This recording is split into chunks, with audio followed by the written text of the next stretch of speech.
It was just the children's gambling machine. That's all they really were. So much more than fun in games at the Cartoon Cabal. Beyond what's just in the name at the Cartoon Cabal. See just at what cost comes fame at the Cartoon Cabal. So much more than fun in games at the Cartoon Cabal. Hello, welcome to the Cartoon Cabal, where we are getting into each and every episode of Neon Genesis Evangelion right now. If you're keeping track, it's episode 5. It's Rei 1, or Rei, I almost read the Japanese. Rei Beyond the Heart. Okay, I could do the Japanese too. Rei Kokoro no Muko ni. Okay, we did it in Japanese too. This is Matt here. Hi, it's Paranoid American over there. What up? I like how you said we did it in Japanese. Like I had some part in that. I appreciate that though, because now I feel like I officially speak Japanese through you. Well, I did read the one that was in English letters. They did have in proper Japanese right under that, and I could. Oh, there's one kanji in there I don't know, but I could have read that. But that's the thing. You spend a little longer, like breaking down the things. Like when you're looking at a menu. I was saying, even phonetically, Japanese is not easy to read. Like for example, because I watch this one now in English, and sometimes I'll switch over to the Japanese. But I always get the subtitles, and I can see in the subtitles are spelt phonetically, but they're pronounced in ways I would never expect. Oh right, yeah, I got what you're saying. Like the weird, it is like I think Spanish and Japanese. It pretty much is what it looks like. You just have to know the pronunciation. Like, I mean, when I see coffee in Japanese, I instantly know it. But my first couple years in Japan, you're at a menu at a restaurant. You're like, coffee, and someone's like, coffee. I'm like, oh yeah, it's coffee. Okay, got it. Because coffee just doesn't sound like coffee to you, right? Well, when I was stationed in Texas, like southern Texas. Almost all the areas that I could afford to stay in were like predominantly Latin, and all my friends were predominantly Latin for the exact same reason. And over time, they started telling me that I spoke Burger King Spanish, even though I had taken 3 or 4 years of Spanish, and I read Don Quixote and I had to write an entire book report in Spanish. So I felt fluent enough to get things done. But yeah, I spoke what you would call Burger King Spanish, meaning that like when the Burger King commercial came on, when they break to say Burger King, that was how I pronounced all of my words. So even though I felt like I knew what I was saying, I guess I stood out. Like you can still, and I'm assuming it's just very similar in Japanese, that even if you get it all right, the slight little nuances will just give it away. And that's what you need like a lifetime for. Yeah, I think I might have even mentioned it here before, but I had a friend visiting and he was talking about Akira, the anime, right? It's a movie, it's a manga, and he was asking a Japanese guy, "Oh yeah. Do you know? Are you into Akira?" Akira's like, "What's Akira?" Because he didn't say Akira. Once we worked it out that it was Akira, he was like, "Oh, here's the original manga from the '80s in my closet." You know, it's like he had the whole thing in his closet. How did you pronounce the car? Akira. That's right. He thought my friend was talking about the car. So. That would be awesome, though. If that he should have driven an Acura. Like Akira should have driven an Acura. No, he drove the bike. I just thought it was my father-in-law's name's Akira, but he doesn't drive an Acura. He drives a N-Box, which I guess is a car we just have in Japan. Before we get into the episode, I have an anime-related hijink story to share from yesterday. So I can't stop you. I literally have no way of stopping you from. No way of stopping me. So yesterday I found a giant Gachapon machine. You know Gachapon? Those are they're like little toy things, the little bubbles. Like right. Now earlier this week I found a Gachapon that had miniature Gachapons in the balls. I didn't buy one, but I thought that was kind of exciting. It was very meta, right? But how far down does it go?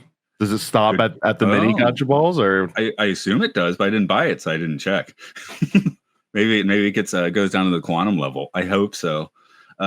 Anyway, I found a giant Gachapon machine where you it was 3,000 yen, which is about $20. Now it was put down to 2,000 yen, which is about $13-14, right? I just got my bonus last week, so I'm like, what the hell? You put in, it gives you the ball has a key. The key opens a locker, which gives you something relatively sizable.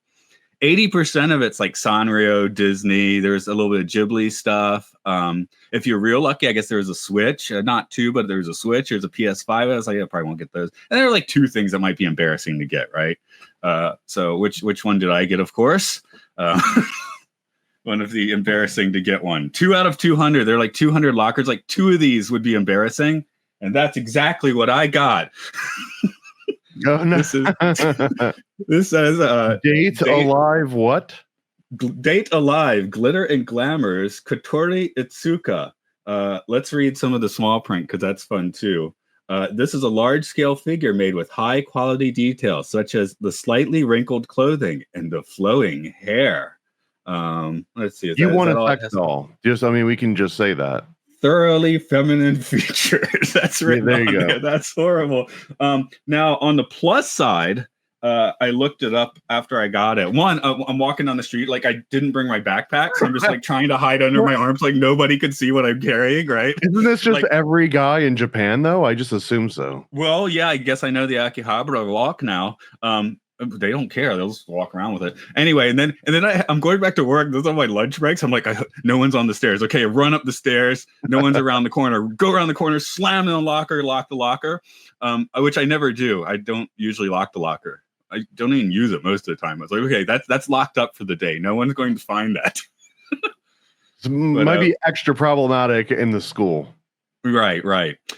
So on the plus side, I did a little search on and found out that the thing's actually it sells for like 5,000 or 6,000 yen. So if I take it to the used shop, I might actually get my money back, which of course then I'll dump back into the Gachapon machine. I wanted a big fluffy Kirby or Mickey Mouse. I thought I might get something like that, or there was a little setup of the Totoro house. I was like, I could get that. That'd be cool. Nope, I got the sex doll.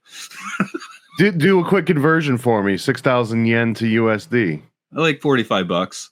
Okay. So you can still get yourself if I sell them in America, it's an import. Might sell for like $80 if I really felt like, but I'm just going to take it to the used store and hope they maybe give me 2,000 yen. I mean, it's a giant Gachapon machine. It's an expensive one. So you're taking a gamble. I knew there was like a 2% chance I was going to get something extremely embarrassing. I was like, 2%, that's not bad. So I won the wrong lottery, I guess. I just really like the idea of Donald Trump demanding that the U.S. make anime-based sex dolls because we shouldn't have to be paid. So now the tariffs are going to go up because we want that work here in the States. We don't want the Japanese making all the anime sex dolls.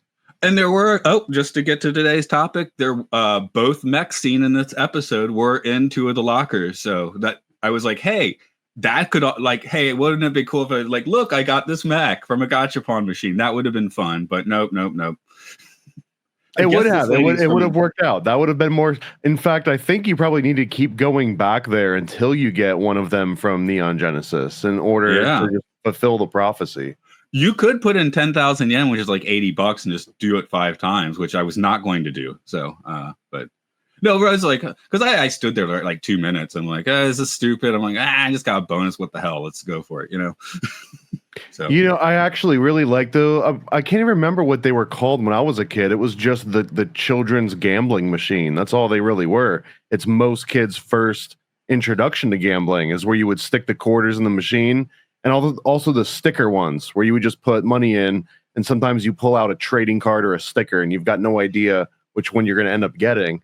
I mean, this is still blind box culture that kind of goes and comes in waves, right? But I also feel that it's gambling. This is like every child's first experience with gambling are these Gachapon machines. It is. Actually, I think Moomin is characters that people don't know in the States, but my daughter likes Moomin. They had a Moomin Gachapon near here with little cow. Are these anthropomorphic cows or no? They look kind of like hippos, but they're trolls. But they're called Moomin. Moomin, Moomin. So, it's like there's 5 different ones you can get. So, of course, it's always a little gamble when you put the money in, right? So we saw one. There was one left in the machine. It was clearly Moomin. So it's like, let's do it. So we'll give it to our daughter, and I do it, and nothing comes out of the machine. So she goes in a store, and the guy there is like, oh, the store has nothing to do with the Gachapon machines. Here's your money back, and he puts an out of order sign on it. And I'm like, It moved to the place where it's going to come out the next time, though. I'm pretty sure. So I was like, I did it again. It did come out, but I was like, we can't ask if, okay. I was like, look, if it doesn't come out, then sorry. We did lose the 500 yen, which is what, $3. So I was like, and it came out. So I was like, so there was like that second level of gambling to make it more exciting, I guess.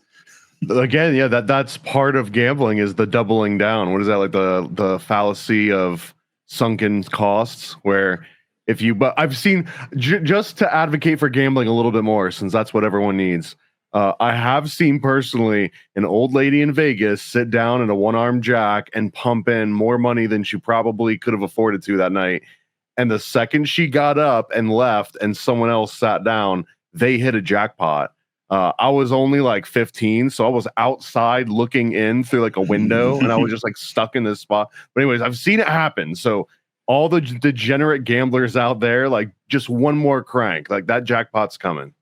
Okay, yeah, I'm not a gambler. I recently discovered that the Gachapon with something fuzzy inside is my weakness. And most of them don't. Most of them have a little ceramic or plastic thing, so it's not too often I find those. But yeah, I went to Vegas in 2003-04. It was actually New Year, so both dates are correct. And I said I'm only going to spend $20 gambling. I got bored after 8, spent the other 12 on cheap martinis, and got up the next morning and did Star Trek: The Experience, because that was still there at the time. So that was my Vegas experience. Yeah, I just went to Disney a couple days ago for the first time in a while, and I got an avocado martini at Epcot that was like $24, and I don't have a sex doll to show for it, not even half of a sex doll. Okay, I'll talk you back in a little Tokyo Disney then, because the Teddy Roosevelt Lounge, it's got bear carvings. It's a recreation of an old steamer. I'm already sold. Especially since the Hall of Presidents is currently closed, and I think it's until bad guy is out of office or Orange Man bad. They're gonna wait because that was supposed to be Hillary Clinton all along, anyways. Okay, the ones that have been definitely closed since COVID in the States, in Tokyo, see, my brain's broken, is the Swiss Family Robinson Treehouse, which is still there for some reason, but you can't go in it. And then the Little Mermaid live show. So I don't get why those are. That's wild, because in the States, Swiss Family Robinson, yeah, that one's been completely closed. And apparently the Tom Sawyer and Huckleberry Finn Island closes in less than 2 weeks from today. Oh, no, that's a bummer. Reopened. That one's turning into Cars Land, though. Mm-hmm. I did dig that as a kid, but where was I going? Oh, yes, Teddy Roosevelt Lounge. You can get a pretty good Manhattan there, 1,500 yen, which is $10 on an American credit card. $10 Manhattan for your Disney day. I feel like Teddy Roosevelt would have a heart attack if you told him how much his own cocktail costs. Maybe. Well, a gift from Teddy is 1,800 yen. It's a little more. It's a fruitier cocktail, which I didn't want. I want a Manhattan. So, I mean, when you think Teddy Roosevelt, you think fruity. No, I think of a nice. I want mahogany and a Manhattan, which is what I do there. Are you telling me they don't have one called the Rough Rider? Like the Rough Rider, that should be his cocktail name. There is another one I'm forgetting the name of. I will look, but and get back to you on that. I guess we have to get into this Evangelion, where ironically things did happen, as opposed to last week, where I argued that nothing really happened, though it was a character study. We moved the characters forward, blah blah. This one has mechs and. Well, we don't quite get to monsters. I guess we do right at the end, angels, whatever. But we get two. We get a fight at the end. Well, I don't even know if the end is necessarily an angel. It's like a weird hypercube. But we do see them doing an alien autopsy on one of the angels, and we find out that the angel is something like 99 point. They're very specific, at least in the English dubbed version. But they say that the angels have these waveform patterns, which I'm going to just assume is somewhat similar to doing like DNA analysis, and that the angel waveform pattern matches the human waveform pattern 99.89%. And I had to just double check this to look up in context, but that would be like saying humans and chimpanzees share about 98.8% of their DNA. So technically we are close. I was going to ask about chimpanzees. Yeah. So we already saw the human hands on the mechs as well, the Evas. So, we're definitely working on something weird. It's not the stuff you see in the credits, obviously. Like, that's kind of fun. Like, hey, maybe that's a bit of a bait and switch, like in a fun way. I'm still on the fence, man. I know what the director's cut said in that first episode, that they were just throwing it in for a little bit of spice, but what does he know? I think that there might actually be something to some of this, but I'm intentionally trying to stay as blind as I can and not read ahead. Same here. I mean, I see, as I just said, I see mechs and Gachapon machines, but that doesn't really spoil anything. By the way, cocktail update: they do not have a Rough Rider. Sorry, it's City Serenade, Atlantic Cruise, and a gift from Teddy. So, oops. None of those sound like something Teddy Roosevelt would. Well, Atlantic Cruise makes sense because it is on the Columbia, which is the recreation of the steamer, or the ocean-going vessel. Excuse me, steamer's a smaller ship. I mean, lost in translation. Yeah. Okay. Moving on. So we start with a flashback because Rei is kind of like the icon of the show. I think it's Shinji's mech is kind of the icon, but she is, well, because I mean, put them next to each other. Which one do you want to look at, right? So this is the first one where we really get her, because the first 4 episodes she's just kind of stumbling around in slinging an eye patch, you know? Yeah, we find out that she's really her. I mean, I guess we should have figured out for ourselves by now that all of these pilots are 14 years old. Like, you can't pilot one of these mech suits unless you are a 14-year-old. Although her age was kind of ambiguous to me in the first few episodes. Because, yeah, she's like totally hurt. She's in a gurney at one point, I think. She's in slings. I assumed that she was sort of the same age as how do you pronounce her name? The Shinji's Mitsuko? Yeah. Misako, excuse me.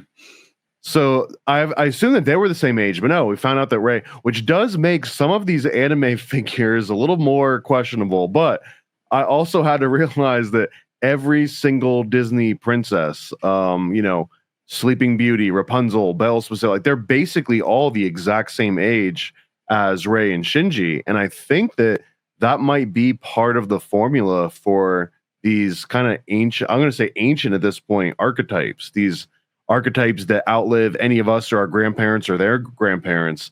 It all seems to be this exact same age group. Sailor Moon too. I didn't know that. I looked that up. But Sailor Moon also the exact same age. We're talking like 14 across the board, essentially. I wonder if that is something that's a little more Western coded that they're adopting here, because looking at the other animes, we often find tropes that seem very Japanese. Like even if she's not grandmother, there's always the granny. And so far in here, we don't have that, but we do get the very Western hero's journey, and we do get the very Western, right on the line of puberty princess or whatever, And Shinji, yeah, like the exact same thing. I don't know.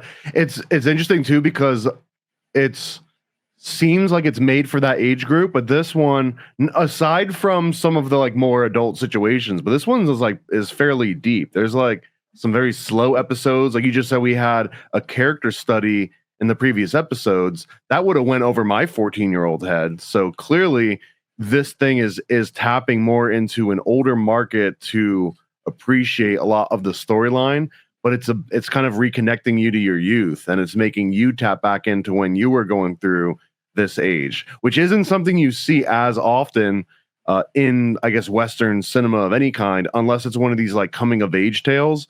But so far, I wouldn't really classify this as a coming of age tale, because Shinji is just going to remain a wet noodle, I think. I mean, I guess we'll find out together. They're literally just shoving that guy into the machine because they have to, Right. No one wants him in there. He doesn't want to be there. I wonder if the suit cares at all, if the suit has any say in this matter. The suit definitely seen. I mean, that's what we get in the flashback scene, that the suit kind of went nuts, and that's how Rei got screwed up, right? So, well, I don't know, because they make a comment that Rei had some sort of a mental breakdown while she was in the suit, and that's what caused this a sort of like unexpected behavior from the suit, in which she gets hurt in the process. But ultimately, it sounded like they were blaming it on her for not being mentally stable. Because they just put a 14-year-old girl into a giant mech suit that can like destroy an entire city. So I don't know how many mentally stable 14-year-olds would you trust of any gender to operate, heavy machinery, let alone a giant mech suit. Yeah. By the way, I was trying to figure out like what time of day this aired. It says it, I can find information that tells me it aired from October 1995 to March 1996 on TV Tokyo and its affiliates. But I'm curious if it was in the afternoon or in the evening or what day it aired, because that would kind of tell us if it was who they were aiming it at a little bit more. Fair point. I mean, this could have been like an Aeon Flux liquid television situation. If it was Saturday or Sunday night, that would have been meant for family viewing almost, which I don't think I doubt that's when they put it on. But hey, I don't know, because it doesn't say. I don't know what these Japanese families are watching together. I don't know. Saizan-san, she's the Japanese housewife. It's like The Simpsons, but with no sarcasm or snark. Is this a real show? Yeah, Saizan-san. It comes on at like 6:30 on Sundays, and it's like the whole family is supposed to watch that. See, now we have to watch one of those. That's exactly what Cartoon Cabal exists for. Sure. I bet there's a few on YouTube. We'll watch some Ampamon, watch some Drymon for sure. I don't think we have to watch the entire series, but a few choice episodes would be nice, maybe. Yeah. Well, those are ones the ones I said, all of those have been on TV in various forms or movies or for like 50 plus years. And so that would be like, let's do all of Star Trek, That's not going to happen. Well, I know people that do that, but they've been doing it for 12, 13 years so far, and they're not finished. So I got a couple English questions for you. And I feel like one of them I know the answer to, but when we're seeing Rei, I think it's either Rei or Shinji. At one point before one of these mech suits starts operating, they show a whole bunch of computer panels. And on one of these computer panels, it's just whipping by all the different names for bones, all the muscle groups. It's listing like the different nerve types. And in these I just paused it, and because I was just meticulously going through this episode, and I'm like freeze framing it and reading all the things. And two things stood out.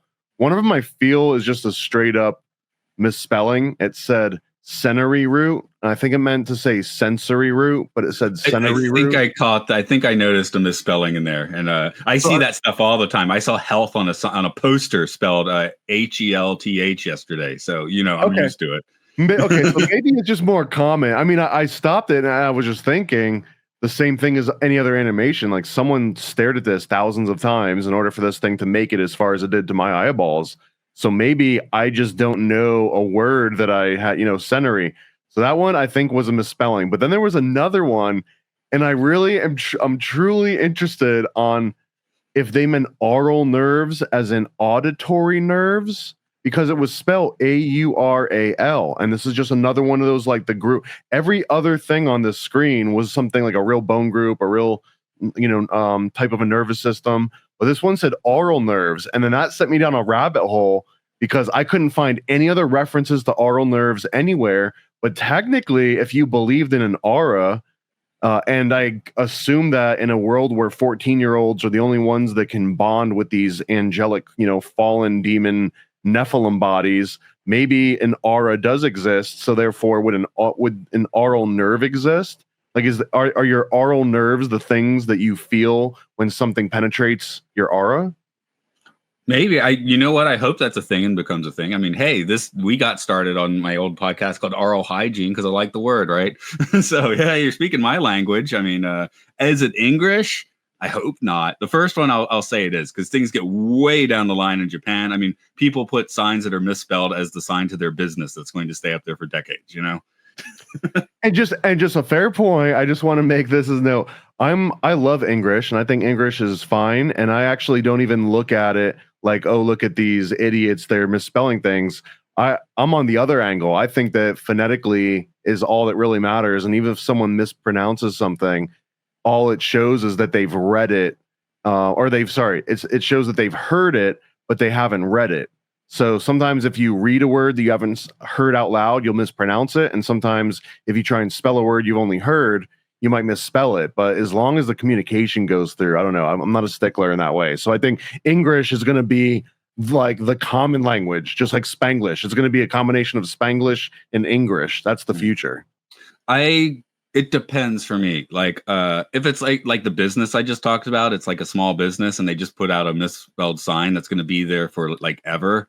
That's where I forgive it. They don't know. Who are they going to ask? But unless the sign says like brain surgery and they spell surgery wrong. But if it's like, hey, let's take the misspelling here. I'm not sure, but I'm guessing there probably is someone that is a native English speaker somewhere in that animation building. Maybe. I work at English schools and they put out things that are horribly misspelled sometimes. They could have asked any of us. I'm in America and I've seen some things come through our schools where you would expect everything in English would be proper. But the first thought that went through my head, sorry, it looks like I elicited a response there. Yeah, sorry. I think I'm so used to it. I think I missed the punchline when I said I might make some money selling this figure back. Did I tell you where I was going to sell the figure? I've been going to the store for so long, it didn't even occur to me that the name's funny anymore. The name of the store where I'll probably go to sell that, they got guitars, they got a lot of figures, they got clothing and stuff. It's called the Hard Off. Okay. I'm going to sell that at the Hard Off. Which sounds horrible. I think that actually counts as irony because I would expect it to be called the Hard On, right? Yeah. Well, I guess it's like you buy it and it's like, oh, how nice. I don't know. I think it's like it's hard goods that you're getting for cheap is what they mean. There's also the Book Off, which is just like books and DVDs and CDs. That one's called the Book Off, which is also weird. But and then neither of those translate very well. Oh, and this one, the one that I go to with guitars, that one's it's got several on the sign because it's like a combined of several of their businesses. So it's Hard Off, Book Off, Hobby Off, and this one never occurred to me because I just seen off so many times. The last one is Close Off. So that's some serious English that's so baked into like my everyday life now. I'm just like going to the Hard Off, Well, one of my first thoughts when I was seeing some of that English, when I saw the Sensory root, I was like, well, there's the problem right there. That's why Rei got so messed up in this suit. Clearly, they just like forgot a letter on the overlay. And if you're forgetting something as easy as a letter on the overlay, like you don't want to jack something into your spinal cord called Sensory root, right? No, that maybe that's it. Maybe it's like you forget to put the 0 in and it screws up the whole system, And it is Unit 0, and then this Unit 0 thing goes out of control, and I guess their only solution is that they abort the process, they cut the power supply, and then these suits run on, I guess, a backup. They say backup supply. But no one knows. No one knows how this power supply works, right? Yeah, and then they run for about 20 to 30 seconds. I'm assuming it's not like lithium-ion batteries or anything. So it's got to be some kind of angelic power source. So I'm also going to assume that this is the American in me, but we're going to figure out a way to tap into this dark angel fallen energy and use it somehow to, like, I don't know, run your AC. Yeah, they're trying to reverse engineer the quote unquote, monsters, right? Which that happens. What's it, Day of the Dead? The guys down in the underground bunker trying to tame zombies. Honestly, man, what if you just put a bunch of zombies in little hamster wheels and then you connect that to the power grid? I feel like you could lure at least the dumb zombies, like not the alphas from the 28 years later, whatever, but just like the regular run-of-the-mill Walking Dead dummies. You just put them in big hamster wheels and you dangle like a severed hand in front of them, and you've got free energy forever. Maybe, except well. Do they starve? I talk about that movie. I haven't seen it yet, but what are you gonna do? What if you died of starvation? You would still come back as a zombie. Okay, maybe. Yeah. Or is it the rage virus like in those movies? Is that a different thing? I guess we're not here to talk about that. I haven't seen the movie yet either. So, well, even better if they got rage. I would assume more power output. Those are the ones. Oh yeah, then now they're running. Yeah, okay, there you go.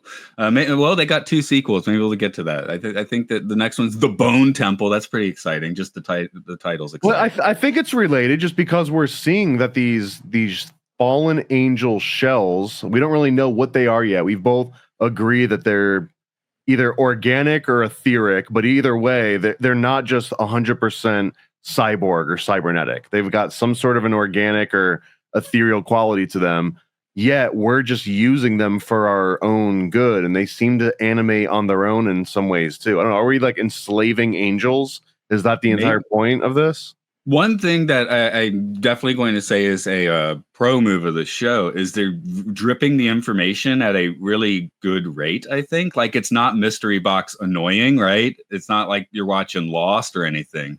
But at the same time, it is kind of mysterious still. And like, you just get a little bit like this one, we're like, oh, it's got this power source. It's kind of got a mind of its own, which I guess we got a little bit of a hint before when it takes over. Well, big hint. It takes over and fights the first fight with Shinji, doesn't it?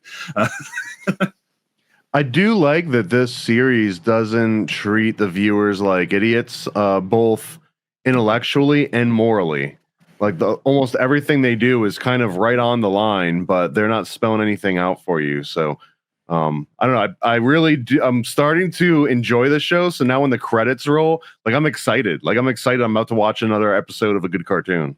And we're only on episode 5, which I think is good. Well, not a controversial take to say it's a good anime, but hey, neither of us have seen the whole thing. That's why we're doing this. I will continue to go on my bugaboo about they're 15 years into the post-apocalypse. Okay, yeah, 28 years later is 28 years into the post-apocalypse. They still have all these consumer goods. They have like a long conversation about like instant ramen. I'm like, if this is like the only functioning city left, or one of the few functioning cities left, we're still making instant ramen, are we? Okay. I guess that's nice in a way, but it is just a weird dissonance for me. So in the show. Well, I mean, I just assume that there's so many preservatives in instant ramen that it's kind of like the again, to bring up the zombie in Zombieland, right? Woody Harrelson is always on the hunt for Twinkies because Twinkies are the only food that has enough preservatives to last through an apocalypse. I think I'm getting that right. It's one of those movies. Yeah, Twinkies, really? I feel like they go stale. I believe that. That's the joke, though. The joke, though, is that it is such an inorganic food. It's basically plastic. The same thing where they used to have that live camera feed of a McDonald's burger and fries from, I want to say, like the late 90s, and it just doesn't age. So I feel like instant ramen is up there. If the world ended and you found a warehouse full of instant ramen 40 years from now, you'd be a lot happier than finding a warehouse full of almost any other kind of food product, MREs or even Twinkies. I would vote instant ramen over Twinkie. You can tell me if I made a mistake a few months ago. It's the same touring thing where we went to Disney Sea, but we went to the ramen museum in Yokohama, which has a bunch of ramen shops, like some recreations from like 50 years ago. That's kind of a cool idea. Is it really the ramen from 50 years ago? I don't know.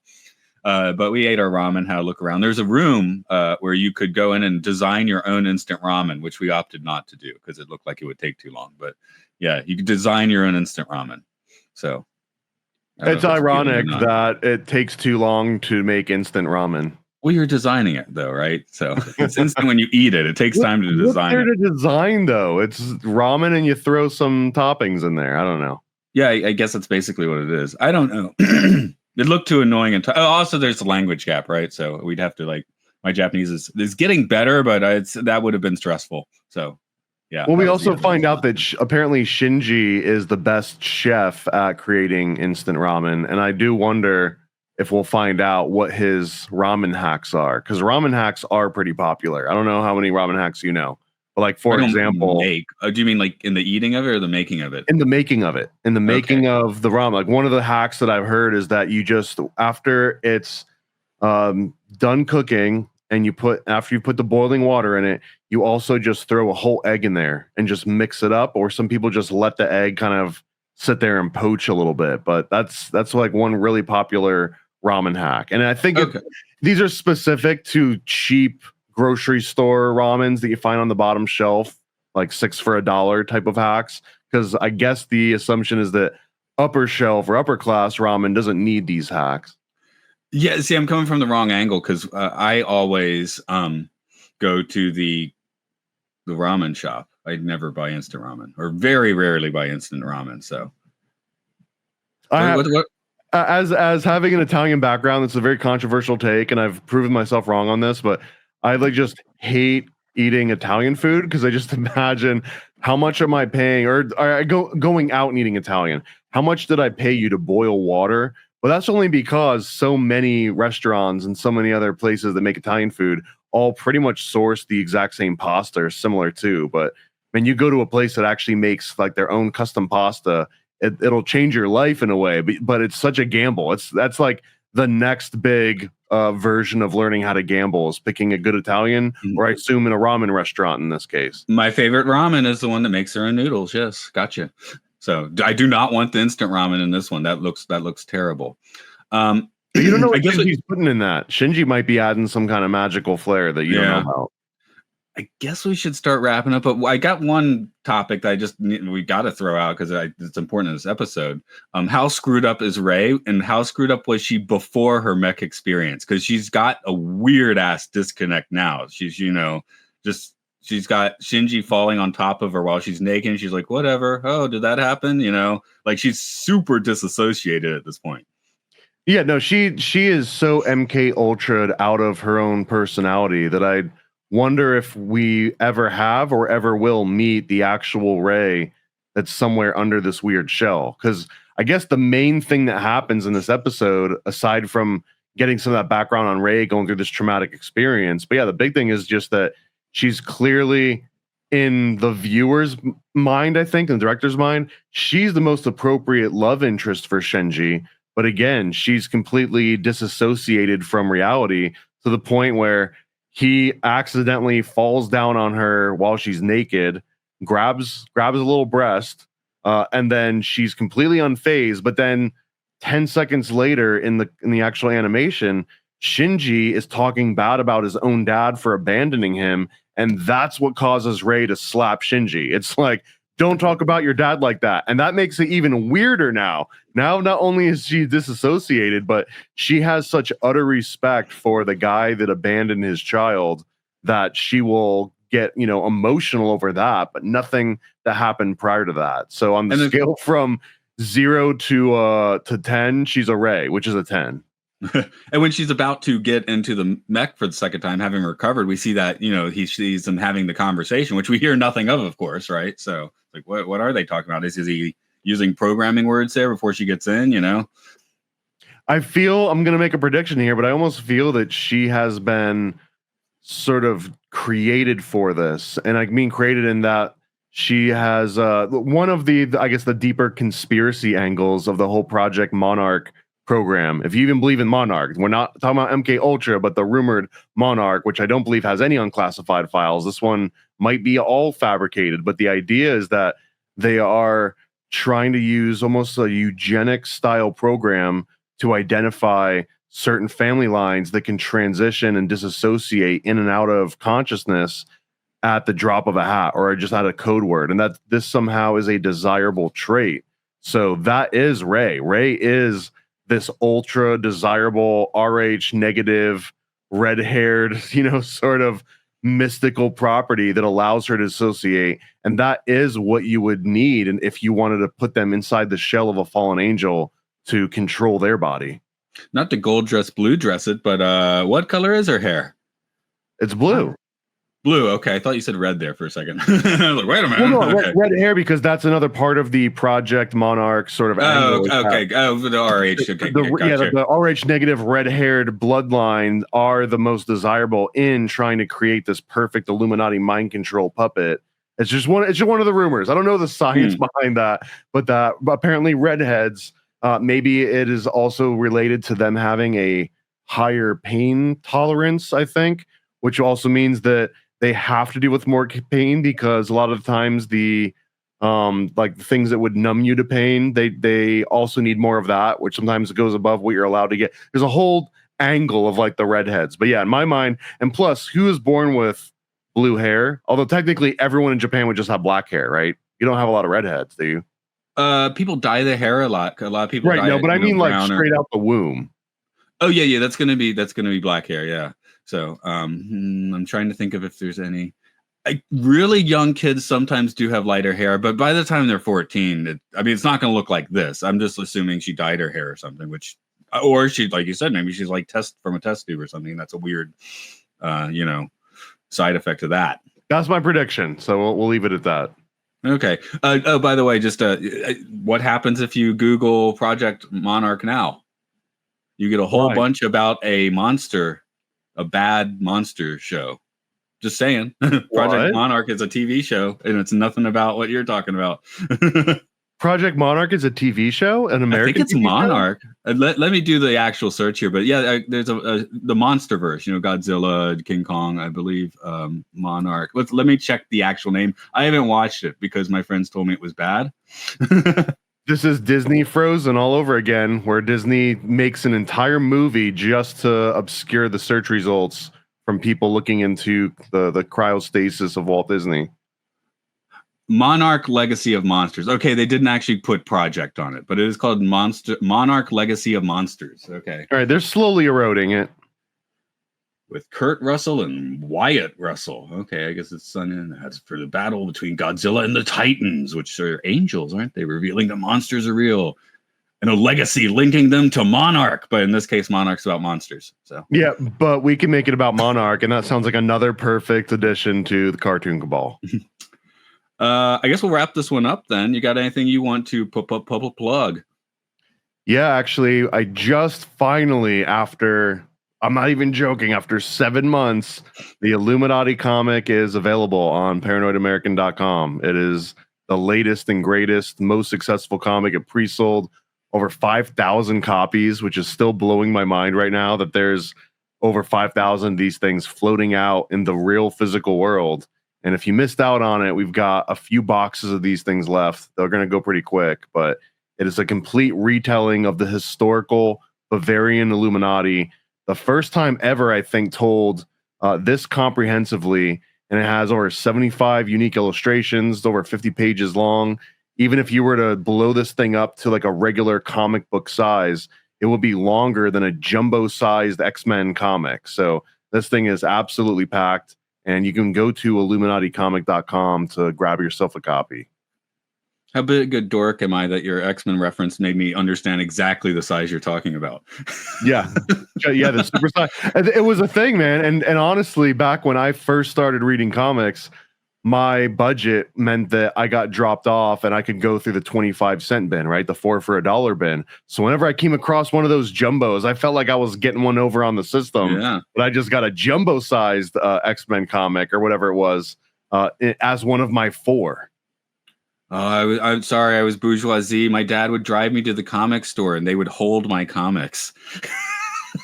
That is pretty bougie. Yeah. No, bougie. I had like a poor little peasant child. My parents would drop me off there and then go and do the regular errands. And I would spend the entire time on the dirty ground on like the matted carpet because the dollar bins or the 4 for $1 bins were all under the regular comics.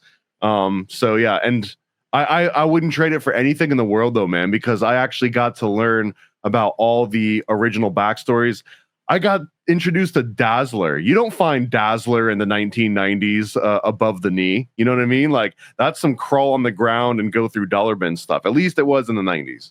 Okay. No, I go to the book nook, and of course they have that. So I did have the experience. Of course, since they were holding Green Lantern and X-Men for me at the store, I would get like the weirdest independent stuff I could find. I would have found your comics in the 90s if they had been there. Well, that's what we're doing. We're trying to put them out in the universe so that maybe someone in the 2090s will come across some weird Paranoid American comics and be like, this is what I've been looking for. As for me, go to podcastius.org, where I talk about where it's supposed to be really good, really bad movies on Films and Filth. We've got the complete Twilight Zone, and soon we're going to start talking about the TV show Severance there. We've already recorded 4 of those, I think. And I just got the theme song yesterday, so that's coming soon. Dig that stuff. Ready for a cosmic conspiracy about Stanley Kubrick, moon landings, and the CIA? Go visit nasacomic.com. nasacomic.com, CIA's biggest con. Stanley Kubrick put us on, that's why we're singing this song. I'm nasacomic.com. Go visit nasacomic.com. Go visit nasacomic.com.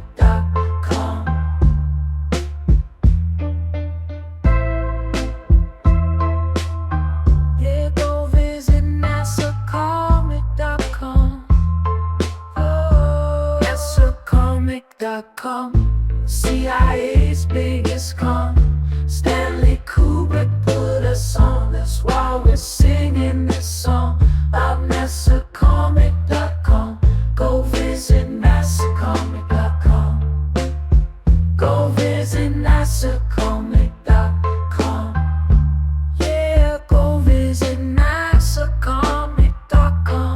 a straight answer is a 40-page comic about Stanley Kubrick directing the Apollo space missions. Yeah, go visit NASAcomic.com. This is the perfect read for comic, Kubrick, or conspiracy fans of all ages. For more details, visit nasacomic.com. Paranoid. Yo. I scribble my life away, driven to write the page. Will it enlighten your brain? Give you the flight, my plane, paper the highs ablaze. Somewhat of an amazing feel when it's real to real. You will engage it. Your favorite, of course, the Lord of an arrangement. I gave you the proper results to hit the pavement. If they get emotional, hey, maybe your language, a game, how they playing it well without Lakers. Evade them, whatever the cost, they are the shapeshift. Snakes get decapitated, met is the apex. Execution of flame you out, nuclear bomb distributed at war, rather gruesome for eyes to see. Max them out, then I light my trees. Blow it off in the face, you're despising me for what though?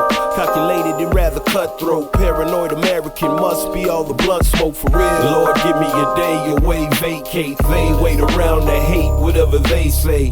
Man, it's not in the least bit. We get heavy rotate when a beat hits, so thank us, you're welcome. Fuck the niggas for real, you're welcome. They ain't never had a deal, you're welcome. Man, they lacking appeal, you're welcome. Yet they doing it still, you're welcome.